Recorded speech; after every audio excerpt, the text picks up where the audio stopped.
قررت ان انا اوريكم كل المنتجات اللي انا بستخدمها حاليا، من اول المرطب بتاع الوش. مرطب الوش موست وان ده حلو جدا للبشره الجافه والجافه قوي كمان. دكتوره الليزر قالت لي عليه علشان ترطيب الجسم، وانا جربته على وشي وطلع خطير. السان سكرين او اللي هو السان بلوك، انا بستخدم بتاع دكتور راشيل الوايتنج ده، بيحمي من الشمس وكمان بيدي توحيد لون البشره وتفتيحه حلوه قوي كده. وكمان المرطب بتاع الشفايف اللي هو بتاع فازلين ده سعره غالي شويه بس بيديني نتيجه حلوه قوي. وكمان يعني درجه اللون بتاعته بتبقى ورديه كده ولونها حلو جدا. وبالنسبه بقى للماسكارا، عشان دي من الاساسيات بتاعتي، الماسكارا بتاعت تشاو دي خطيره، سواء دي او دي العاديه ودي اللي هي ضد الميه. الاتنين احلى من بعض، تكثيف وتطويل، ويعني خطيره بجد، غير ان هي بقى سعرها برضو حلو قوي. منتجات تشاو عموما من البراندات اللي هي مظلومه بجد.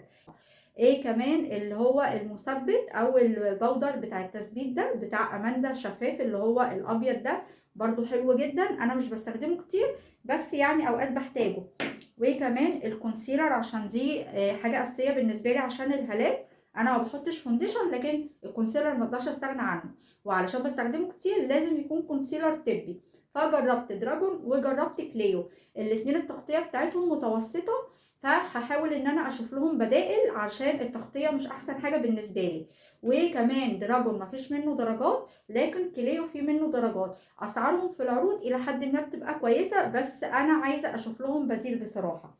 وبعد كده كمان في الماسكارا بتاعت الحواجب دي، برضو مش بحب احط حاجه كتير في حواجبي او ياما يعني، فبحب حاجه سهله كده، فبستخدم الماسكارا بتاعت ان الدرجه دي بالنسبه لي حلوه جدا عشان حواجبي سودا. وكمان بتثبت جدا، مش بتهبب ولا بتسيح ولا اي حاجه خالص. ونيجي بعد كده بقى للتنت. التنت ده طبعا من الاساسيات. فالتنت بتاع مايت سينما ده حلو قوي، نقطة منه بتدي يعني لون قوي جدا جدا، وبرده ثابت، وفي منه درجات حلوة وسعره رخيص. دي كده الحاجات اللي انا بستخدمها حاليا.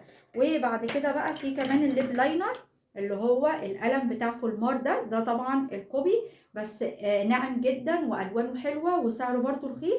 عندي الدرجة دي بس لما الاقي منه درجات تانية هجيب. وفي بقى حاجة كانت طالعة ترند كده من زمان، بس انا بصراحة جبتها من السعودية لما رحت العمرة، لكن هي موجودة اونلاين واعتقد موجودة في المحلات كلها يعني. الروج اللي هو 4 طبقات فيه 4 الوان ده مع بعض. بصوا كده، كل طبقة فيه بلون. فحلو قوي، اولا درجاته كلها حلوة جدا، في 4 درجات اساسية، وكمان الترطيب بتاعه عالي جدا، هو مش مجرد لون بس.